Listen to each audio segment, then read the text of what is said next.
The Electronic Entertainment Expo is one of, if not the, most important event for the gaming industry. New titles are revealed as we bask in the hype. Previously revealed games are dated as we anticipate their releases. This year promises to be no different. Let's take a look at 30 games to expect at this year's Expo.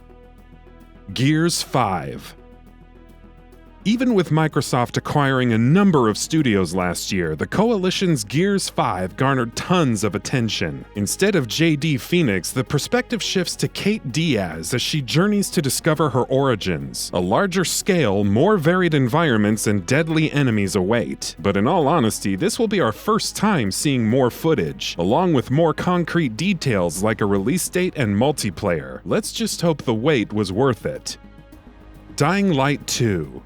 Dying Light 2 immediately set high expectations last year. This year, we wouldn't be surprised to see it again during Microsoft's presser, offering a walkthrough of a full mission, how co-op will work, and of course, what new tricks the infected have. Is it too much to expect a release date as well?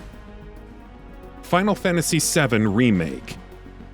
Square Enix recently released a new trailer for Final Fantasy VII Remake, showcasing visuals that are a big improvement over previous years, not to mention some signature enemies. It promised more to come in June. Now the question is, more of what? More gameplay footage? Some kind of release date for Episode 1? For now, we'll just have to be content with more of something when Square Enix's E3 show takes place on June 10th at 6 p.m. Pacific Time. CYBERPUNK 2077. CD Projekt Red has already confirmed that CYBERPUNK 2077, its biggest game ever, will be at E3 2019. There's no real indication as to what we can expect, but updated gameplay seems reasonable, and hopefully it's not a big step down from last year's demo. Will the developer finally offer a release date, if not some kind of release window? It seems unlikely, but look for it to appear again at Microsoft's E3 presser. The Last of Us Part 2. Sony has confirmed that it won't be at E3 2019 this year, whether it's with their yearly presser or a presence on the show floor, at least as per the official E3 website. However, it's possible that the company could pull a Nintendo and have a State of Play presentation during E3 to hype up its upcoming releases. Then again, it probably won't be tough for a new trailer of The Last of Us Part 2 to just release, because who could possibly ignore it? Especially with rumors floating about a release this year? Even if The Last of Us Part 2 isn't at E3 2019, you should expect to hear something about it around that time. Star Wars: Jedi Fallen Order.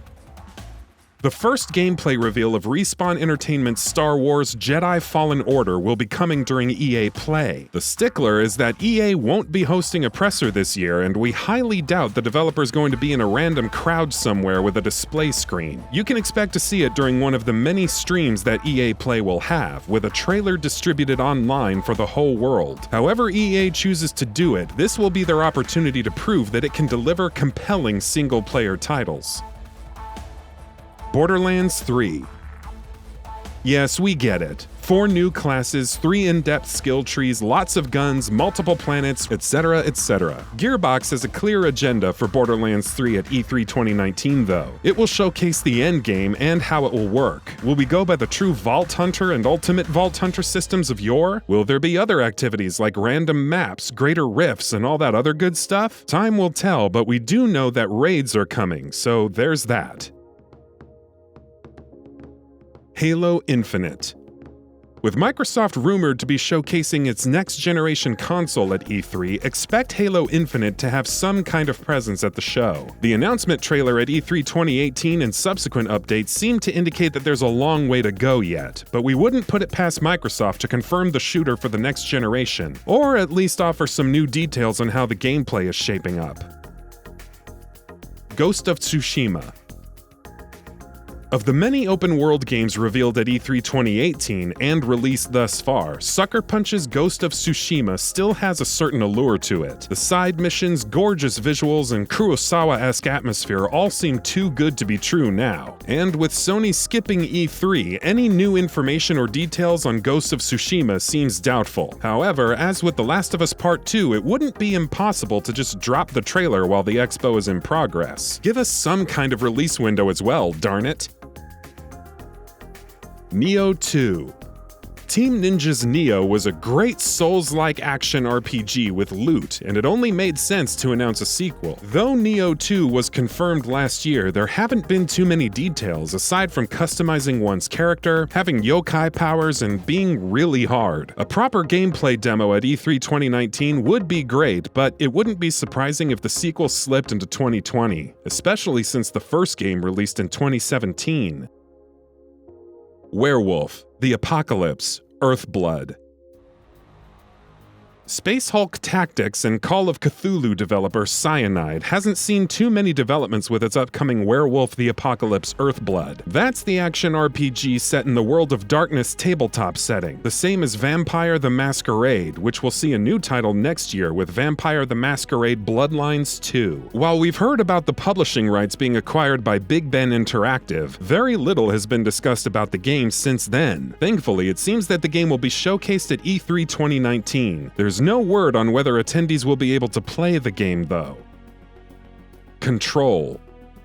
Unlike a number of games on this list, Remedy Entertainment has actually been pretty open about Control in terms of footage and details. The action-adventure shooter offers a paranormal Metroidvania bent to its exploration with stunning visuals and production values. We expect another trailer at E3 2019, along with some extended walkthroughs from the show floor to indicate how the game feels, which should prep everyone nicely for its August release. The Dark Pictures, Man of Medan. If you're a fan of horror, you'll be excited to hear of the new horror anthology of games like The Dark Pictures that will be brought to you by Bandai Namco and Supermassive Games. They've announced the first game of the anthology, titled Man of Medan. The story in Man of Medan follows 4 young Americans and the captain of a boat who go out at sea to try and find some sunken treasure. It looks like things soon turn bad when they get aboard a ghost ship and are faced with some unimaginable horrors. Players will be able to choose to play any one of the 5 protagonists and will be able to experience the story from their unique perspective. Each game in the anthology will be similarly replayable, with branching paths and multiple endings for players to discover. Ghost Recon Breakpoint.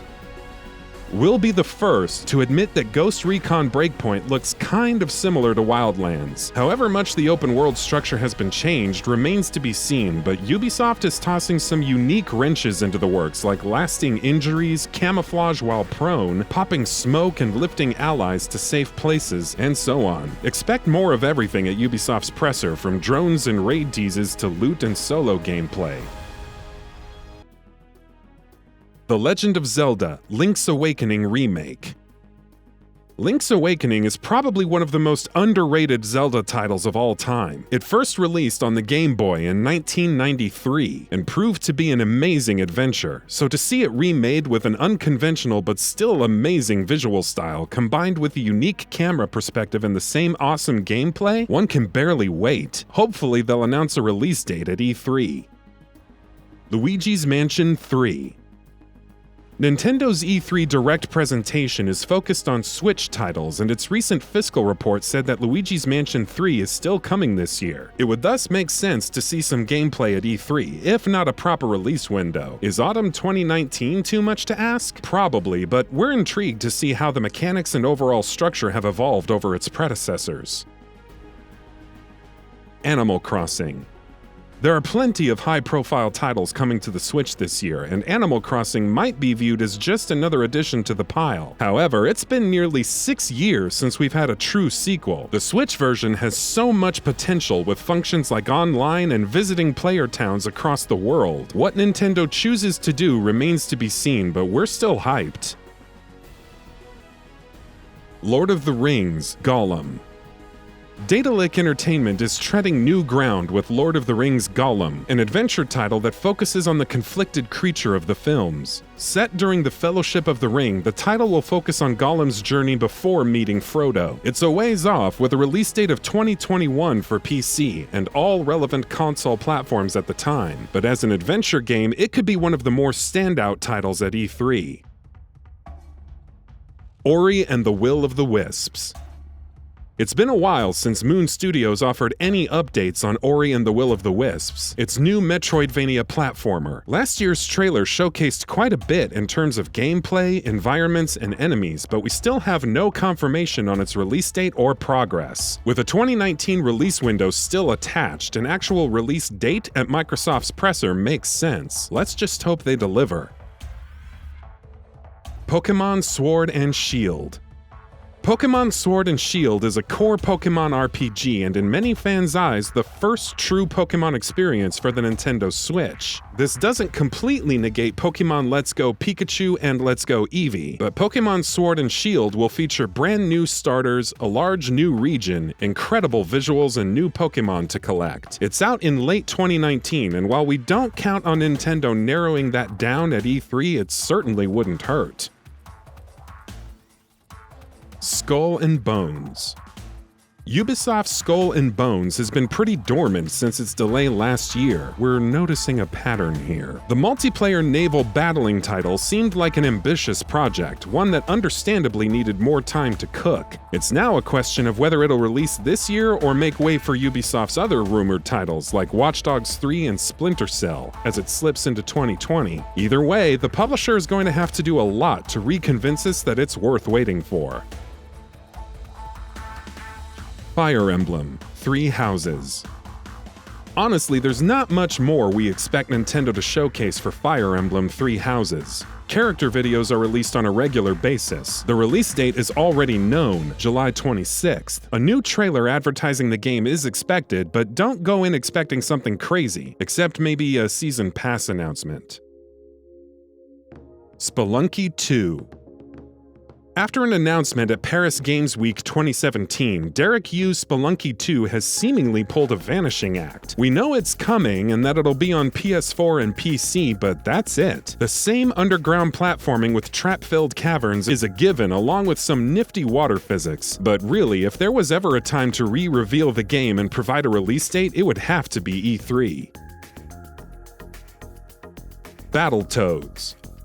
Hey, remember when Microsoft just announced this out of the blue last year? Battletoads will feature 3-player couch co-op, a 2.5D art style with support for 4K resolution and genre mashups. Apparently it's releasing this year, which is neat, so hopefully Microsoft actually provides some gameplay. Watch it release during the Xbox E3 2019 presser and act totally surprised. The Sinking City. From its tentacle-ridden Cthulhu horrors to the title's investigation-centric gameplay, the developers have showed plenty of this upcoming title. The game will feature investigations, traversal around the game's bleak city, interactions with many NPCs, searching for clues, and more. The visuals are looking solid enough as well, especially when you take the distinctive art design into account. Vampire: The Masquerade, Bloodlines 2. The World of Darkness returns in appropriate style. Vampire: The Masquerade Bloodlines 2 is the long-awaited follow-up to the cult classic and sees the player becoming a vampire with special powers. Eventually, you can join one of 5 clans and engage in other disciplines for more devastating abilities. Feeding is also given more depth as players can detect different emotional resonances and receive buffs from their victims' blood. So far, everything we've seen looks interesting. We just need some more gameplay to sweeten the deal. Beyond Good and Evil 2. Last year, we learned that Jade, the protagonist of Beyond Good and Evil, is evil in Beyond Good and Evil 2. We also learned more about the game's shared universe, space exploration, and cooperative elements. Of course, we don't know when the game is releasing, how the combat works, or even if it's coming out this generation. As always, Ubisoft has the chance to step up and sell us on this years-old project. Get to it, guys. Death Stranding. Oh, Kojima. The maestro behind Metal Gear Solid has been teasing a new trailer for Death Stranding, Kojima Productions' upcoming action title that's exclusive to the PS4. In March, Kojima talked about the game being slightly behind its release date schedule. Frankly, at this point, we'll take any new information. It's not like we have much choice in the matter. Doom Eternal. id Software's ripping, tearing, and brutal shooter sequel is releasing in 2019. Given the dearth of announcements, and to atone for Fallout 76, it would make sense for Bethesda to showcase new gameplay during its E3 presser. If Doom Eternal is indeed out this year and definitely not delayed, we could see a proper release date being announced. Time will tell, though. Wolfenstein Youngblood.